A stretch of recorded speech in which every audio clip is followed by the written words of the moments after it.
ओम नमो भगवते वासुदेवाय। 18 जून को निर्जला एकादशी का व्रत रखा जाएगा। निर्जला एकादशी सबसे बड़ी एकादशी होती है और यदि कोई नया व्रत शुरू करना चाहता है, जैसे एकादशी का व्रत आप प्रारंभ करना चाहते हैं, तो इस निर्जला एकादशी से आप व्रत की शुरुआत कर सकते हैं। क्योंकि व्रत की जब हम शुरुआत करते हैं एकादशी की, तो निर्जला एकादशी से करना अत्यधिक शुभ माना जाता है। यदि आप कोई सी भी एकादशी अर्थात 24 एकादशी का व्रत नहीं रखते हैं, किसी भी एकादशी का नहीं रखते हैं और केवल निर्जला एकादशी का व्रत ही पूर्ण विधि विधान से रख लिया जाता है, तो पूरी 24 एकादशी का पुण्य हमारे खाते में आ जाता है, सारी एकादशी का फल प्राप्त होता है।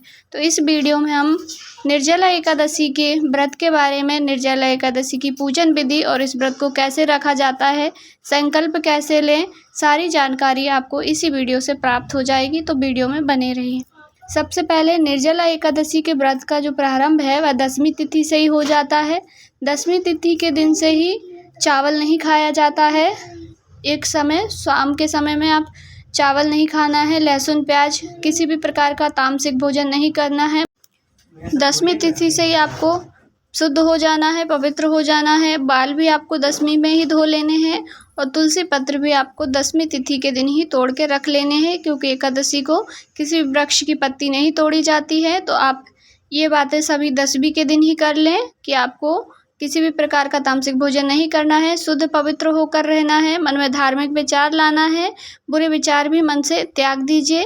पूर्ण रूप से आपको ऐसा लगना चाहिए कि कल मेरा बहुत ही बड़ा व्रत है। इस प्रकार से आप 10वीं तिथि के दिन करें। फिर एकादशी के दिन सुबह प्रातःकाल उठकर स्नान करें। आप चाहें तो स्नान में नहाने के पानी में कुछ बूंदे गंगा जल की मिलाकर स्नान करें।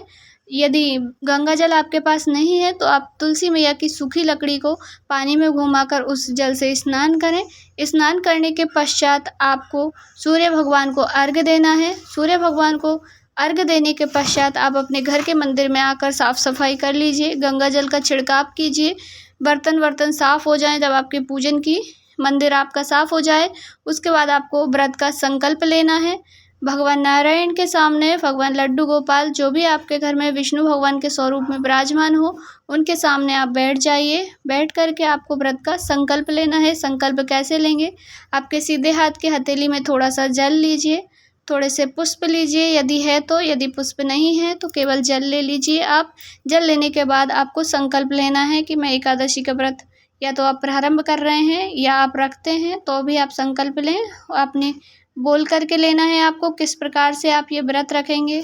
आपको निर्जल रहना है या फलाहार के द्वारा रहना है या जलाहार के द्वारा रहना है, जैसा आप व्रत करना चाहते हैं उस रूप से आप संकल्प लें। यदि आप निर्जल का संकल्प लेते हैं और यदि आपको प्यास लग जाती है और आप जल पी लेते हैं, तो उस व्रत का आपको पुण्य नहीं मिलेगा। इसलिए आप सोच करके संकल्प लें। जिस प्रकार संकल्प लेंगे उसी प्रकार आपको व्रत रखेंगे, तो ही आपको पुण्य की प्राप्ति होगी। यदि आप निर्जल रहकर यह व्रत करेंगे तो सभी एकादशी का फल आपको मिलेगा। यदि आप निर्जल होकर व्रत नहीं रखेंगे तो जैसे एकादशी का पुण्य मिलता है, उसी प्रकार आपको पुण्य प्राप्त होगा। अब जान लेते हैं इसकी पूजन विधि। अब आपने संकल्प ले लिया, इसके बाद आपको अपने घर के मंदिर में ही विष्णु भगवान की, माता लक्ष्मी की या लड्डू गोपाल की जो भी फोटो प्रतिमा आपके घर में विराजित हो, उस फोटो प्रतिमा को आप पीले कपड़े को बिछाकर, या तो आप मंदिर में भी यह पूजन कर सकते हैं या तो पाटे पर, चौकी पर एक पीला कपड़ा बिछा लीजिए, उसके ऊपर फोटो प्रतिमा को विराजित कर लीजिए। उसके बाद आपको फोटो को स्नान कराना है। स्नान कराने के बाद वस्त्र रूप में कलावा भगवान को समर्पित कीजिए। उसके बाद यज्ञोपवीत अर्थात जो जनेऊ होती है, जनेऊ भगवान को समर्पित कीजिए। गणेश जी की प्रतिमा विराजित कीजिए, गणेश जी की भी आपको पूजन करनी है। उसके बाद आप भगवान को थोड़ा इत्र भी ज़रूर लगाएं, माता लक्ष्मी को भी इत्र लगाएं। संपूर्ण फोटो में जितने भी देवी देवता विराजित हैं अर्थात विष्णु भगवान के साथ कमल पुष्प, भगवान ब्रह्मा जी, नारायण जी, जो फोटो प्रतिमा में हैं उन सभी को तिलक लगाइए। गणेश जी को तिलक लगाइए। उसके बाद दीप प्रज्वलित कीजिए। आपको दीप भी प्रज्वलित करके रखना है।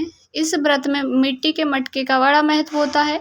मिट्टी के मटके में भी कलावा बांध लीजिए, उसकी पूजन कीजिए। उसमें जल भरना है। जल भरने के बाद उस पर जो भी मौसमी जो फल मिलते हैं इस सीज़न में, उन फलों को आप रखें। फलों को रखने के पश्चात आपको पूजन अपने हिसाब से, जैसे आप पूजन करते हैं वैसे पूजन कर लीजिए। और आपको भोग भी रखना है, मौसमी फलों का भी आप भोग लगा सकते हैं। आम विशेषकर इस पूजन में उपयोग में लाया जाता है। आम भगवान को चढ़ाया जाता है, पीला फल भी होता है और इस सीज़न में आम मिलता भी है। तो आप आम का भी भोग लगा सकते हैं, खरबूजे का भी लगा सकते हैं। जो पीली चीज़ें भगवान को समर्पित की जाती है, पीले पुष्प भगवान को समर्पित कीजिए।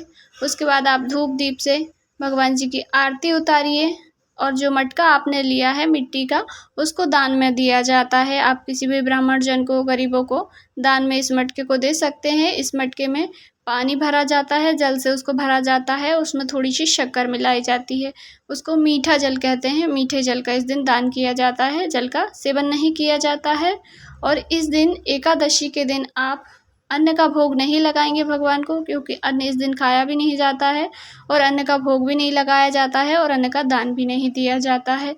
तो आप भगवान को सूखे मेवे का भोग लगा सकते हैं या फलाहारी जो चीज़ें होती हैं, आप साबूदाने की खीर का भोग लगा सकते हैं, दूध से बनी हुई कोई भी मिठाई का भोग लगा सकते हैं, पर अपने घर पे बनी हुई सामग्री का आप भोग लगा दीजिएगा। बाहर से दुकान से लाकर किसी भी सामान का भोग आपको नहीं लगाना है, क्योंकि दुकान पे गुरुजी कहते हैं जो हम बनाते हैं घर में, उनमें हमारी आस्था होती, श्रद्धा होती है और हम भगवान के निमित्त बनाते हैं, तो उससे हमें पुण्य फलों की प्राप्ति होती है। तो इस प्रकार से आप पूजन कर लीजिए, भोग लगा दीजिए, आरती बत्ती धूप दीप दिखा दीजिए, आरती गा लीजिए। उसके बाद आप चाहें तो विष्णु सहस्त्र नाम का पाठ कर लीजिए, चाहें तो आप गजेंद्र मोक्ष का पाठ कर लीजिए, चाहे तो आप श्रीमन नारायण की धुन कर लीजिए, चाहे तो आप जो मंत्र आपको आता हो उस मंत्र का आप जाप कर लीजिए। कुछ नहीं आता है तो ओम नमो भगवते वासुदेवाय का आप स्मरण करिए। पूरे दिन आपको स्मरण करते रहना है, श्रीमन नारायण ओम नमो भगवते वासुदेवाय का स्मरण करना है। यदि आपने संकल्प लिया है जल पीने का तो आप जल पी सकते हैं। यदि आपने संकल्प जल पीने का नहीं लिया है, निर्जल व्रत रखने का लिया है, तो आपको निर्जल ही इस दिन व्रत रखना होगा। इस व्रत में सूर्य उदय से लेकर दूसरे दिन की सूर्य उदय तक, तब सूर्य उगता है तब से दूसरे सूर्य उदय तक आपको निर्जल ही इसमें व्रत रखना होता है, यदि आप निर्जल रख रहे हैं तो। अन्यथा आप फलाहार जलाहार जिस प्रकार से आप रखते हैं उस प्रकार से आप रख सकते हैं। दूसरे दिन जब आपकी एकादशी पूरी हो जाए, द्वादशी तिथि दूसरे दिन लग जाएगी, दूसरे दिन आपको सुबह जल्दी उठकर स्नान आदि से निवृत्त होकर के शुभ समय में इसका पारण करना है। पारण करने से पहले आपको सीधा सामान निकाल के रखना है। आप चाहें तो ब्राह्मण को भोजन करा सकते हैं, पर सुबह का पारण का मुहूर्त सुबह 5:30 से 7:30 बजे का है, तो इतने सुबह से ब्राह्मण जन इतनी सुबह भोजन करने नहीं आ सकते हैं। तो आप उनके निमित्त में एक समय का भोजन अर्थात सीधा सामान, जो भी दाल चावल आटा ब्राह्मण के निमित्त निकाल कर पहले रख दीजिए। उसके बाद अपने व्रत का पारण कर लीजिए। अब सबसे पहले आम आप खा लीजिएगा। कहते हैं एकादशी के व्रत में, निर्जला एकादशी का व्रत जब खोला जाता है तब आम का सेवन किया जाता है, इससे हमें बगले की योनि प्राप्त नहीं होती है। तो आप आम का सेवन कर लीजिए, जल पी लीजिए, व्रत का पारण कर लीजिए। उसके बाद आप ब्राह्मण को भोजन भी करा सकते हैं। इस प्रकार से आपका व्रत पूर्ण हो जाएगा। यदि आप निर्जल नहीं रहते हैं तो आप पहले भी जल पी सकते हैं, फलाहार भी कर सकते हैं।